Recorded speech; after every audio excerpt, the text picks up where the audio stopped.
Hoy, te propongo un viaje sonoro. Vamos a cerrar los ojos y a recordar el eco de las fábricas que se fueron, el traqueteo de trenes que ya no pasan, y el sonido vibrante de teléfonos fijos que hoy parecen de otra era. Es un viaje para traer de vuelta esas grandes empresas que, sin darnos cuenta, tejieron el alma de nuestro país. ¿Te acordás del olor a nafta de aquel coche imponente que salía de la planta de Córdoba? O quizás el tacto de esa credencial de la cooperativa, doblada en la billetera de papá, que significaba tanto. No eran simples nombres en un cartel, eran el pulso de nuestra propia historia, la sangre que corría por las venas de una Argentina que no paraba de soñar. Quédate conmigo hasta el final, porque te voy a contar la historia de una de estas colosales que no solo fabricaba productos, sino que levantaba pueblos enteros, y cuando su luz se apagó, sentimos que una parte de todo el país se oscurecía con ella. Industrias Kaiser Argentina. ICA, como la conocíamos. Imagínate por un segundo, si sos capaz, que estamos viajando en una máquina del tiempo y aterrizamos en el año 1955. Santa Isabel, en nuestra querida Córdoba, era poco más que un vasto campo, extendido y adormilado bajo el sol, pero de repente, el silencio se rompió. Empezó un estruendo.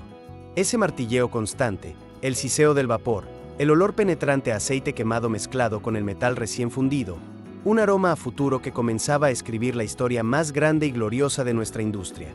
La mítica ICA, Industrias Kaiser Argentina, no era simplemente una fábrica de autos, era la materialización del sueño de un país entero que ansiaba moverse sobre sus propias ruedas, con orgullo y autonomía. En sus años de esplendor, ICA llegó a ser una fuente de empleo para miles y miles de trabajadores. ¿Te das cuenta? Miles. Era un auténtico coloso industrial que hacía temblar la tierra. Córdoba vibraba, palpitaba al ritmo incesante de sus turnos. La sirena de la fábrica no era solo un llamado al trabajo, era el compás que marcaba la vida de todo el barrio, de cada hogar. Si tenés más de 60 años, estoy seguro de que recordás perfectamente la emoción de ver por primera vez a un utilitario rústico, un auténtico todoterreno, cruzando con decisión un campo embarrado, dejando una estela de barro y promesa. Ellos trajeron la querida estanciera. ¿Te acordás de ella? Esa camioneta familiar que parecía un living con motor, donde entrábamos todos apretados, los viejos, los tíos, los primos y hasta el perro del vecino, todos juntos, riendo y cantando, rumbo a las sierras o hacia la costa atlántica.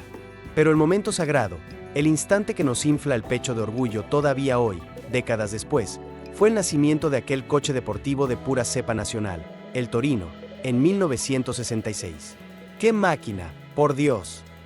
¿La recordas? El diseño, elegante y audaz, venía de Italia, sí, pero su corazón, su alma, era bien cordobesa, bien argentina. El Torino no era solo un auto más, era una verdadera declaración de principios, una afirmación de lo que podíamos ser como nación. Y cuando esos tres bólidos nacionales rugieron, con una potencia inigualable, en las 84 horas de Nürburgring, allá por el 69, bajo la mirada atenta y orgullosa del Chueco Fangio, el país entero se detuvo. Paralizado. Escuchábamos la radio con el oído pegado al parlante, sintiendo la estática, imaginando a esos colosos plateados, con su chapa brillando, ganándole la pulseada a las marcas europeas más refinadas y tradicionales. Pero, como suele pasar, el mundo empezó a girar de otra manera, y las cosas empezaron a cambiar. Ya en la década de los 70, la Kaiser de Estados Unidos decidió retirarse del negocio, y así, de a poquito, la francesa Renault fue comprando cada vez más y más parte de aquel paquete accionario que nos daba identidad. La marca ICA, tan nuestra, se fue desvaneciendo, diluyéndose casi imperceptiblemente en la nueva identidad francesa, como un color que pierde su intensidad. Para 1975, aquel nombre grandioso, Kaiser, desapareció definitivamente de los carteles. No fue un cierre de persiana de un día para el otro, de forma abrupta, fue más bien una lenta transformación, que nos dejó huérfanos de esa identidad puramente nacional, tan arraigada en el orgullo. Sentimos que perdimos ese sello, esa estampa que decía hecho en Argentina con un orgullo que, te digo la verdad, hoy nos cuesta tanto encontrar. Casa tía, hace memoria, y trata de sentir ese olorcito dulce a pochoclo recién hecho, ese aroma inconfundible que te invadía apenas cruzabas las grandes puertas de vidrio. Casa tía era, sin ninguna duda, el templo de la clase media argentina. No importaba si vivías en el bullicioso centro de Buenos Aires o en alguna pequeña ciudad del interior de nuestro país. Entrar a Tía era siempre una aventura, ¿verdad? Atención, señoras clientas. Oferta relámpago en el sector de lencería, gritaba una voz metálica, que salía de un parlante con un poco de estática, y de repente veías a todas las madres y abuelas, dejando el carrito de lado, corriendo para manotear alguna oferta imperdible. Los estantes de juguetes eran nuestro paraíso personal cuando éramos pibes. Esos autitos de colección, las muñecas que parecían de verdad, los juegos de mesa, todo estaba ahí, al alcance de la mano, en esos locales inmensos que parecían no terminar nunca, llenos de luz fluorescente y el bullicio de la gente. Casa Tía nació en 1947, aquí en Argentina, y durante décadas fue sinónimo de tienda popular, de precios justos, fundada por inmigrantes checoslovacos que, huyendo de la guerra, encontraron un nuevo hogar y una oportunidad. Tía entendió como nadie el bolsillo del laburante, del hombre y la mujer de a pie. Fue la primera en usar ese concepto moderno de tienda por departamentos, con precios que realmente ayudaban a llegar a fin de mes, a estirar un poquito más la plata.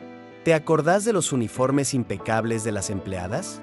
Muchos hicieron ahí su primer trabajo, jóvenes que aprendían a tratar al cliente con respeto, con una sonrisa, señoras que sabían exactamente dónde estaba cada cosa, con una memoria prodigiosa, empleados con sus guardapolvos almidonados, siempre listos para ayudar. Pero en la década de los 90, el paisaje comercial cambió drásticamente. El desembarco de las grandes cadenas internacionales y esos nuevos hábitos de consumo, más fríos, empezaron a asfixiar a nuestra querida Tía.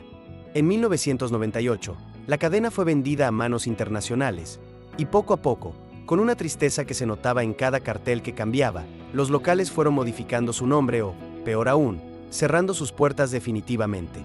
No solo cerró un modelo de negocio, no solo se bajó una persiana, cerró un lugar donde la confianza era la moneda corriente, donde te sentías como en casa. Cuando desapareció ese logo tan familiar de la Tía con el rodete, perdimos esa calidez del comercio amigo. Fue reemplazada por la frialdad aséptica de los hipermercados gigantes, donde sos apenas un número más en una fila interminable de cajas automáticas, sin una palabra, sin un contacto humano. Alpargatas. Si hay una empresa que vistió el pie del trabajador argentino, esa fue, sin ninguna duda, Alpargatas. Sentías el polvo del galpón textil flotando en el aire denso, el sonido constante, casi hipnótico, de las máquinas tejiendo sin parar, y veías las manos curtidas de los obreros cortando tela, con una destreza que venía de años y años de trabajo. Desde los campos extensos de la Pampa hasta las fábricas ruidosas del conurbano, Alpargatas era un monstruo industrial mucho más grande de lo que imaginamos. Era, ni más ni menos, la textil más importante de toda Sudamérica, un símbolo tangible de aquel poderío industrial que, alguna vez, tuvimos y nos llenaba de orgullo.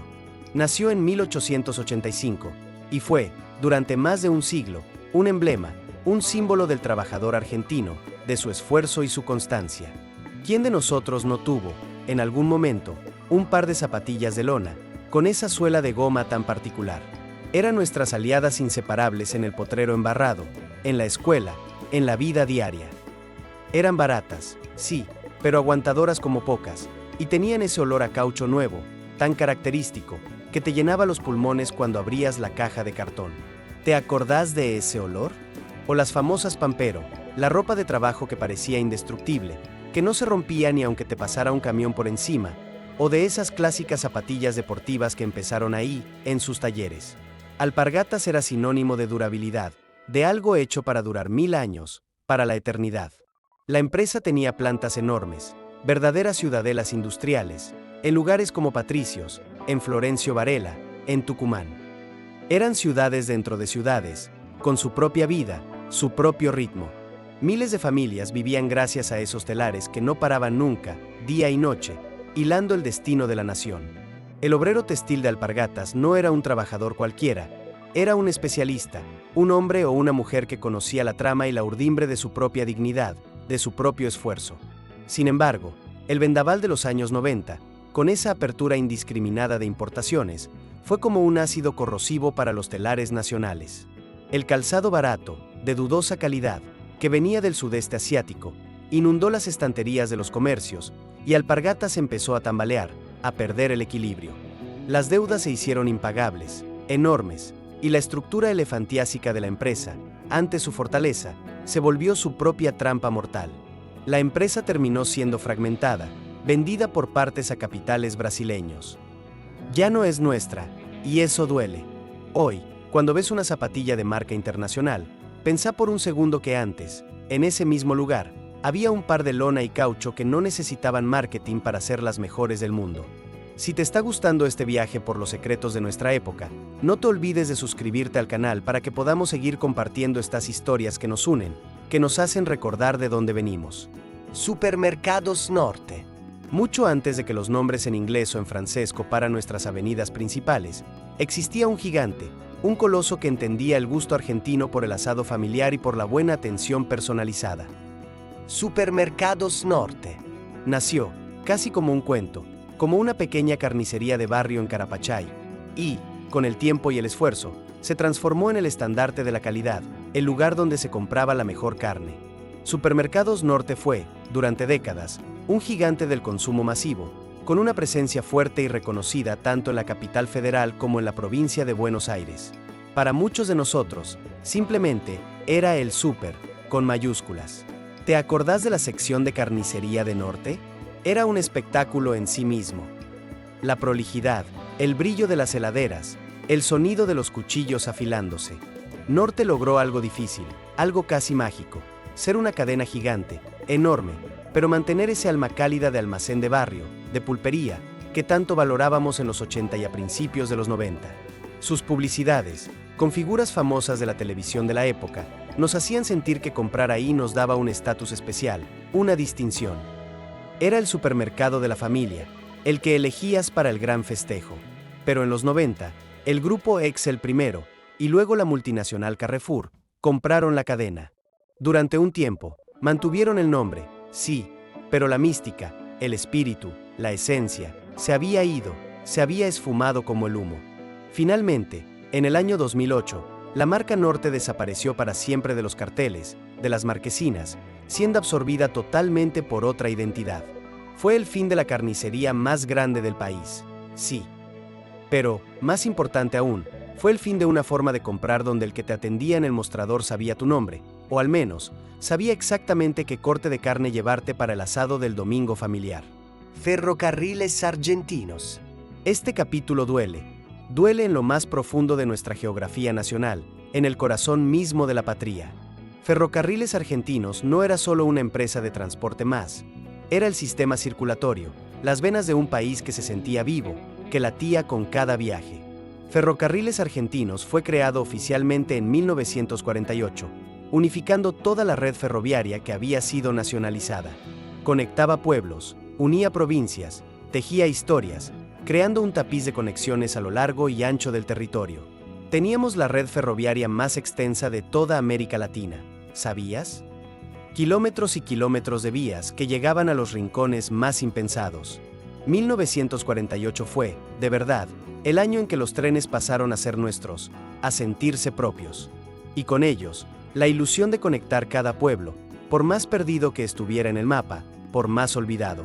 Si el tren llegaba a las 10:10, todo el pueblo sabía, con la precisión de un reloj suizo, que eran las 10:10.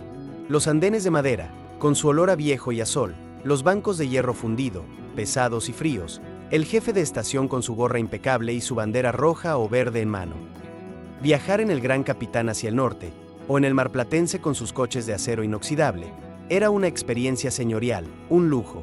El comedor del tren, con sus mozos impecables de chaqueta blanca, las servilletas de tela almidonadas y la vajilla con el logo elegante de la empresa, eso era viajar, eso era vivir una aventura. Ferrocarriles Argentinos, con cada viaje, daba vida, impulsaba el crecimiento. Alrededor de cada estación, por más pequeña que fuera, florecía un almacén, un club de barrio, una escuela. El ferroviario era un señor respetado, un laburante que sentía que el tren era suyo, que era parte de su propia identidad. Pero el abandono, ese lento deterioro, empezó a finales de los 70 y se hizo sentencia de muerte en los 90, con aquella frase terrible que todavía nos resuena como un eco maldito en la memoria: ramal que para, ramal que cierra. En 1993, la empresa fue despedazada, desmembrada. Se cancelaron los servicios de larga distancia, se cerraron talleres enormes donde se fabricaba y reparaba todo, hasta el último tornillo. El pasto creció salvaje sobre las vías oxidadas, y el silencio, Un silencio abrumador reemplazó al rugido potente de los motores. Hoy vemos las estaciones abandonadas, con sus techos caídos, oxidadas por el tiempo y el olvido, y sentimos esa nostalgia rabiosa, esa pena profunda de saber que alguna vez fuimos un país que llegaba a todos lados, hasta el último rincón, sobre esos rieles de acero. El Hogar Obrero. El Hogar Obrero no era una empresa común, de esas que buscan solo ganancias, era una cooperativa, y eso marcaba la diferencia. Nació de la mano visionaria de Juan B. Justo, con una idea hermosa, casi utópica, que el trabajador pudiera ser dueño de su propia casa, de su techo, y también de los lugares donde compraba su comida diaria. Y durante casi 90 años, te digo, funcionó de maravilla, como un reloj suizo. Tenía supermercados, sí, pero también tenía viviendas, ofrecía crédito a sus socios. Si decís el Hogar Obrero, decís Supercoop. ¿Te acordás? Esos supermercados gigantes, inmensos, donde los precios eran justos, realmente justos, porque no había un dueño llevándose la plata afuera, sino que todo volvía a los asociados, a los mismos trabajadores. Eran locales vastos, como el de la calle Rivadavia, en Caballito, con sus pisos de granito y el olor particular a cereales y papel, donde podías comprar desde un kilo de pan recién horneado hasta un televisor enorme o un juego de living completo. El carnet de asociado del Hogar Obrero era más que un simple documento, era una credencial de identidad para la clase media, un símbolo de pertenencia, de dignidad. Significaba que eras parte de algo más grande, de una comunidad que se apoyaba. Pero el Hogar Obrero no solo te daba de comer, te daba un techo, te daba seguridad. Construyeron edificios hermosos, sólidos, con parques verdes y bibliotecas para los niños. Esos departamentos, donde hoy todavía viven miles de familias, fueron el sueño cumplido de tanta gente que, de otra forma, nunca hubiera llegado a tener su casa propia, su lugar en el mundo. Era el capitalismo con rostro humano, la prueba de que en Argentina se podían hacer cosas grandes y honestas, con valores. El final, lamentablemente, fue trágico, como el de un drama griego. En 1990, el famoso Plan Bonex le dio un golpe de gracia, dejándolo sin liquidez en un contexto económico adverso y con una corrida imparable de ahorristas. La cooperativa más grande de Sudamérica entró en una crisis de la que, simplemente, no pudo salir. Ver las persianas de los Supercoop bajarse, una por una, con ese ruido metálico y triste, fue como ver morir a un familiar querido, un pedazo de nuestra historia. No fue una quiebra únicamente, no, fue una asfixia de todo un sistema de valores. Con el Hogar Obrero se fue la ilusión de que la cooperación era más fuerte que la competencia feroz y desmedida. Nos quedamos sin la coop, y el consumo se volvió algo frío, distante, donde el cliente siempre tiene la razón, pero casi nunca tiene la palabra. Porque el Hogar Obrero representaba algo más grande que una marca, mucho más. Representaba un modelo solidario, un ideal. Somisa. Si viajamos con la mente hasta San Nicolás, en la provincia de Buenos Aires, nos encontramos con lo que fue, durante mucho tiempo, el orgullo industrial de nuestra nación. Somisa. Fue el sueño ambicioso del general Sabio, un hombre visionario que entendió, con claridad meridiana, que sin acero propio Argentina nunca iba a ser una verdadera potencia. 1960 fue el año en que el primer alto horno de la planta empezó a escupir fuego y metal fundido, con una furia controlada. Estar cerca de la planta, de sus entrañas, era una experiencia sensorial imponente, que te dejaba sin aliento. El calor que emanaba, casi palpable, el humo rojo que a veces teñía el cielo de atardeceres imposibles, el ruido constante, atronador, de las máquinas que nunca dormían, que trabajaban 24 horas al día. Somisa era el motor que alimentaba a todas las demás fábricas del país. De ahí salía el acero para los autos que se hacían en Córdoba, para los barcos que surcaban nuestros ríos, para las heladeras de las casas, para los techos de las viviendas de los trabajadores. Era la base de la pirámide industrial, el cimiento de todo. En San Nicolás, Somisa lo era todo, lo dominaba todo. La empresa construyó barrios enteros, con sus calles y sus plazas, para sus obreros, para que vivieran dignamente, clubes sociales donde se juntaban las familias, escuelas técnicas de excelencia donde se formaban los mejores ingenieros del país, con una educación de primera. El somisero era un tipo orgulloso, con la frente en alto, tenía un sueldo digno, una obra social de primera categoría y la seguridad, la tranquilidad de saber que si se esforzaba, sus hijos también iban a tener su lugar de trabajo ahí, en la planta. Era la cultura del ascenso social a través del esfuerzo industrial, la promesa de un futuro mejor. Pero en los 90, el acero nacional dejó de ser una prioridad estratégica para el país. La empresa fue declarada ineficiente, con una frialdad que helaba la sangre, y puesta directamente en la lista de ventas. En 1992, Somisa pasó a manos privadas, dejando de ser patrimonio de todos. Se convirtió en lo que hoy conocemos como Ternium Siderar.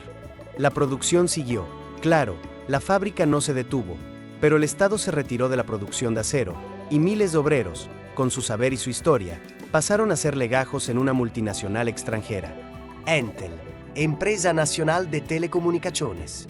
Si hay algo que define la paciencia inquebrantable del argentino de los 70 y los 80, es, sin ninguna duda, el teléfono de Entel. ¿Te acordás lo que era pedir una línea telefónica? No era un trámite de media hora por internet, ni un par de clics, era una odisea. Tener un teléfono en casa era como tener un tesoro nacional, un objeto preciado, casi de lujo. Cuando te mudabas, la pregunta clave no era si la casa tenía humedad o si el techo goteaba. La pregunta, la primera, era, ¿tiene teléfono? Y si tenía, valía el doble, automáticamente. Entel era ese gigante de cables de cobre sulfatados, con olor a ozono, y centrales telefónicas llenas de operadoras, con sus auriculares puestos, que te conectaban con el interior del país mediante las famosas llamadas de larga distancia. Hola, operadora, me da con Córdoba, por favor. Y luego, a esperar 2 horas, con el auricular pegado a la oreja, a que te devolvieran la llamada, a que te comunicaran. Las oficinas de Entel eran templos de mármol pulido y madera oscura, con ese olor inconfundible a papel viejo y a cigarrillo. Ahí ibas a pagar la cuenta, con un poco de miedo, de nervios, de que te la cortaran, porque si te la cortaban, estabas incomunicado del mundo por el resto de tus días, en un silencio total. Pero a pesar de la ineficiencia, de las esperas eternas, Entel era nuestra, se sentía propia. Sus camionetas Ford F1 de color naranja vibrante, con el logo circular pintado en las puertas, estaban en cada esquina de la ciudad, con los técnicos subidos a los postes, haciendo malabares peligrosos con los cables, bajo el sol o la lluvia. En 1990, el país cambió de piel, de paradigma. Entel fue la primera gran joya de la abuela en ser privatizada. Se dividió en 2 empresas, Telefónica para el sur y Telecom para el norte del país. De un día para el otro, los teléfonos empezaron a llegar rápido. Sí, la tecnología avanzó, pero perdimos esa soberanía comunicacional, esa sensación de que el servicio era de todos. El cospel, ese pedacito de metal con ranuras que cuidábamos en el bolsillo, como un amuleto, para el teléfono público de la esquina, desapareció. Hoy mandás un mensaje de texto en un segundo, al instante, pero esa emoción inmensa de escuchar la voz de un pariente que vivía lejos, después de pelear media tarde con la operadora de Entel, esa conexión humana tan particular, esa, ya no vuelve más. Austral Líneas Aéreas. Si Aerolíneas Argentinas era la hermana mayor, formal y estatal, que volaba alto, Austral era la hermana canchera, la más moderna, la que nos hacía sentir que volar era un placer, una experiencia elegante y contemporánea. Austral nació en 1971, y durante décadas fue sinónimo de cabotaje argentino, de viajes internos, de conectar el país. Era la línea aérea que te llevaba a Bariloche en invierno, con el olor a nieve ya en el aire, a Córdoba, a visitar a la familia, o a Comodoro Rivadavia, por trabajo. Sus aviones, esos BAC 111 con sus colores rojo y azul cruzando el fuselaje, eran una belleza verlos aterrizar en Aeroparque, con ese sonido particular de sus turbinas. Nació como una iniciativa privada, con empuje, que supo conquistar el cielo argentino con un servicio que te hacía sentir un rey, aunque viajaras de Buenos Aires a Rosario, a un puñado de kilómetros. ¿Te acordás de los caramelos ácidos que repartían las azafatas, con sus uniformes impecables, antes del despegue? Esos caramelos eran un ritual sagrado para que no se te taparan los oídos con la presión del ascenso. ¿Y la comida? ¿Qué comida, por favor? Te servían en bandejitas con ese café caliente humeante, mientras mirabas las nubes algodonosas por la ventanilla redonda, sintiendo la vibración del avión. La empresa pasó por 1000 batallas, por un sinfín de turbulencias. Fue estatizada en los 80 para salvarla de una quiebra segura, luego privatizada junto con Aerolíneas en los 90 y finalmente absorbida por completo. El nombre Austral resistió décadas como una marca independiente, como un símbolo de la aviación con identidad propia, con carácter. Pero hace muy pocos años, en 2020, Se decidió la fusión total, y la marca Austral, tan querida, desapareció definitivamente de los cielos, como un sueño que se esfuma. Ya no vemos ese logo estilizado, con sus líneas limpias, en las colas de los aviones. Se fue una forma de volar, se fue una marca que sobrevivió a crisis económicas, a choques terribles y a vaivenes políticos interminables, pero que no pudo con la uniformidad implacable de los tiempos modernos. Segba. Esta empresa, te digo, es el recuerdo vivo de nuestras luces y también de nuestras sombras más profundas. Segba. Si viviste en Buenos Aires o en el conurbano antes de los 90, el nombre Segba te trae a la mente dos cosas, casi como un reflejo automático. Las cuadrillas de hombres con sus cascos protectores, trabajando bajo la lluvia, con ese olor a goma mojada, para arreglar un transformador dañado. Y, por supuesto, las velas sobre la mesa de la cocina, con su llama titilante, durante los cortes programados de finales de los 80. ¿Verdad? Segba tenía sus propias centrales eléctricas imponentes, con sus edificios de ladrillo y hormigón, como la de Puerto Nuevo, con esas chimeneas gigantes que dominaban el horizonte del río, escupiendo humo. Era una empresa estatal enorme, gigantesca, que tenía la ardua tarea de alimentar el crecimiento descontrolado de una metrópolis que no paraba de pedir energía, de crecer. El empleado de Segba era un técnico especializado, un tipo que sabía de alta tensión, que conocía los peligros, y que se jugaba el cuero, la vida, entre los cables, para que nosotros tuviéramos luz para ver el partido de fútbol o para que la heladera no se descongelara, echando a perder la comida. Pero la falta crónica de inversión, sumada a las crisis económicas recurrentes, la fueron desgastando, carcomiendo de a poquito. En el verano del 89, la situación tocó fondo, fue el colapso. ¿Te acordás de los cortes de luz por sectores, organizados? Teníamos que mirar el diario, con la ansiedad en el pecho, para ver a qué hora nos tocaba quedarnos a oscuras, en silencio. Las radios a pila se convirtieron en nuestras mejores amigas, en la única conexión con el mundo exterior. A pesar de todo, de la precariedad, había un sentido de comunidad, de unión. Los vecinos salían a la vereda, con sus sillas, a tomar aire fresco y a charlar, a contarse las penas, mientras esperaban que volviera la fase, que la luz regresara. En 1992, Segba fue descuartizada, desmembrada, en Idene, Edesur y La Generadora. El logo del rayo, tan característico, desapareció para siempre de las boletas de luz. Y cuando eso pasó, muchos trabajadores sintieron que no solo perdían un empleo, no, perdían algo mucho más profundo, perdían pertenencia, perdían su identidad. Estas 10 empresas que te conté no eran solo edificios de cemento y balances contables fríos, eran los pilares de una Argentina que se pensaba a sí misma como una nación grande, industrial y solidaria, con un futuro prometedor. Sus cierres o transformaciones lentas nos cambiaron la vida, sin que nos diéramos cuenta. Hoy, cuando pasamos por una esquina cualquiera y vemos un edificio moderno, de vidrio y acero, donde antes había una fábrica ruidosa o un mercado de estos que te mencioné, no podemos evitar que se nos escape un suspiro hondo, lleno de melancolía.